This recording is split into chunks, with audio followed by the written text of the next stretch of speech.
Hi friends. ఈ వీడియోలో 3 చిన్న కథలు చెప్తాను. అవి విన్న తర్వాత అసలు మనం ఎందుకు పుడతామో, ఎందుకు మనకి కష్టాలు, సుఖాలు వస్తాయో, ఒకరికేమో పుట్టుకతోనే ఐశ్వర్యం, జ్ఞానం, ఆరోగ్యం, మంచి కుటుంబం లభిస్తే, మరికొందరికి పుట్టుకతోనే కష్టం ఎందుకు వస్తుందో మీకు క్లియర్‌గా అర్థమవుతుంది. భగవద్గీతలో శ్రీకృష్ణుడు చెప్పిన మాట ఇది. మనం చేసే ప్రతి పనికి అంటే ప్రతి కర్మకి తగిన ఫలితం తప్పకుండా వస్తుంది. మనకు ఈ జీవితంలో నచ్చిన పని చేసుకునే స్వేచ్ఛ భగవంతుడు ఇచ్చాడు. మంచి పని చేయాలా, చెడు పని చేయాలా అనేది మన ఇష్టం. రైతు పొలంలో ఏ విత్తనం వేస్తే అదే పంట వస్తుంది. మామిడి విత్తనం వేస్తే మామిడి చెట్టు వస్తుంది. ముళ్ళ విత్తనం వేస్తే ముల్లే వస్తాయి. సింపుల్ గా చెప్పాలంటే మంచి పని చేస్తే మంచి ఫలితం, చెడు పని చేస్తే చెడు ఫలితం వస్తుంది. ఈ ఫలితం వెంటనే రావచ్చు లేదా కొంతకాలం తర్వాత రావచ్చు.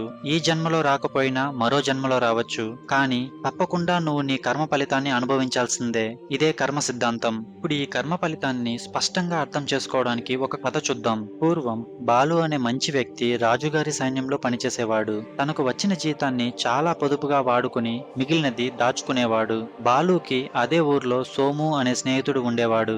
అతను కొత్తగా వ్యాపారం చేయడానికి కొంత డబ్బు అవసరమయ్యి బాలు దగ్గరికి వచ్చి, నేను వ్యాపారం చేయాలి అనుకుంటున్నాను. నాకు నీ దగ్గర ఉన్న కొంత డబ్బు ఇవ్వు. నా వ్యాపారం బాగా సాగితే నీకు కూడా వాటా ఇస్తా అని నమ్మించాడు. బాలు సోము మాట నమ్మి డబ్బు ఇచ్చాడు. సోము వ్యాపారం కూడా రోజురోజుకి బాగా అభివృద్ధి అయింది. ఇలా ఉండగా ఒకరోజు రాజుగారి సైన్యంతో సహా బాలు యుద్ధానికి వెళ్ళవలసి వచ్చింది. బాలు మంచి వీరుడు. కానీ ఆ రోజు బాలుకి ఒక మొండి గుర్రం ఇచ్చారు. బాలు ఆ గుర్రం ఎక్కి యుద్ధానికి వెళ్తుంటే ఆ గుర్రం మాత్రం చెప్పినట్టు కాకుండా నేరుగా శత్రువుల సైన్యం మధ్యలోకి తీసుకుని పోయింది. అలా బాలు యుద్ధంలో మరణించాడు. బాలు మరణ వార్త విన్న సోము ఇప్పుడు బాలు లేడు కాబట్టి బాలు అప్పును మరియు వ్యాపారంలో వాటాను తనకు ఇవ్వవలసిన అవసరం లేదని చాలా సంతోషించాడు. సోము వ్యాపారం కూడా బాగా పెరిగింది. అతనికి పెళ్ళై మంచి గుణాలు ఉన్న కొడుకు పుట్టాడు. సోము తన కొడుకుని చాలా ప్రేమగా పెంచి తనకు మంచి అమ్మాయినిచ్చి పెళ్లి చేశాడు. సోము కొడుక్కి పెళ్లైన 2 నెలల తర్వాత ఒక అంతు చిక్కని ఆరోగ్య సమస్య వచ్చింది. ఎంతో మంది వైద్యులకు తన సంపాదించిన డబ్బంతా ఖర్చు పెట్టి చూపించినా ప్రయోజనం లేకుండా పోయింది. సోము కొడుకు మరణించాడు. సోము తీవ్ర దుఃఖంతో జీవిస్తుండగా ఒకరోజు తన ఇంటి దగ్గరకు ఒక సాధువు వచ్చి ఎందుకు బాధపడుతున్నావు అని ప్రశ్నించాడు. సోము తన కొడుకు చనిపోయిన విషయం చెప్పగా సాధువు ఇదంతా నీ కర్మఫలం అన్నాడు. సోముకి ఏం అర్థం కాలేదు. సాధువు చిన్నగా నవ్వి, నీ గతంలో నువ్వు ఒకరికి డబ్బు ఇవ్వకుండా మోసం చేశావు. తానే నీ కొడుకు రూపంలో పుట్టి తనకు రావాల్సిన మొత్తాన్ని తీసుకొని వెళ్ళిపోయాడు అని సోముకి బాలుని గుర్తు చేశాడు.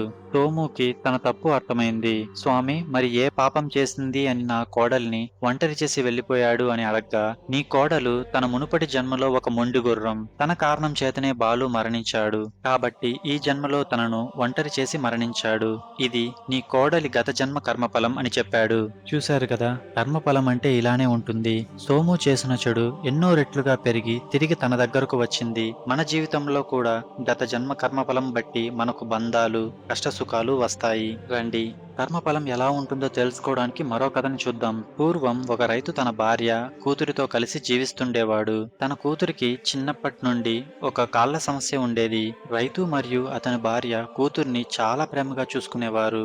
అయితే రైతుకు మేము లేకపోతే మా కూతుర్ని ఎవరు చూసుకుంటారు అని బాధపడేవాడు. వారి గ్రామం దగ్గరలో ఒక గొప్ప సాధువు ఉండేవాడు. రైతు ఒకరోజు ఆ సాధువును కలిసి, స్వామి, మేము ఎవ్వరికీ చెడు చెయ్యం, ధర్మంగా జీవిస్తున్నాం, భగవంతుని ప్రార్థిస్తున్నాం, అయినా మా కూతురు ఎందుకు ఇలా పుట్టింది అని సాధువుని ప్రశ్నించాడు. సాధువు కొంతసేపు ధ్యానం చేసి ఇది నీ గత జన్మ కర్మఫలం అని చెప్పాడు. గత జన్మలో నువ్వు నీ కోడల్ని చాలా హింసించావు. ఒకరోజు నువ్వు విసిరిన కర్ర వల్ల తన కాలు విరిగి జీవితాంతం కాల సమస్యతో బాధపడింది. ఈ జన్మలో అదే కోడలు నీ కూతురుగా పుట్టింది అని సాధువు చెప్పాడు. అయితే గత జన్మలో రైతు ఒక ఆవును చాలా ప్రేమగా చూసుకున్నాడు. ఆ మంచి కర్మ వల్ల ఈ జీవితంలో అతనికి మంచి బుద్ధి వచ్చిందని సాధువు చెప్పాడు. ఈ కథ మనకు చెప్పేదేంటంటే, నీ మంచి కర్మలకు మంచి ఫలితం, అలాగే నీ చెడు కర్మలకు చెడు ఫలితం వస్తుంది. రైతుకు గత జన్మలో చేసిన కర్మ ఫలితం ఈ జన్మలో వచ్చింది. పురాణాల ప్రకారం మనిషి చేసిన కర్మల ఆధారంగా పునర్జన్మలు వస్తాయి. మన కర్మ ఫలం పూర్తిగా ముగిసే వరకు ఈ పుట్టుక, చావు చక్రం కొనసాగుతుందని శాస్త్రాలు చెబుతున్నాయి.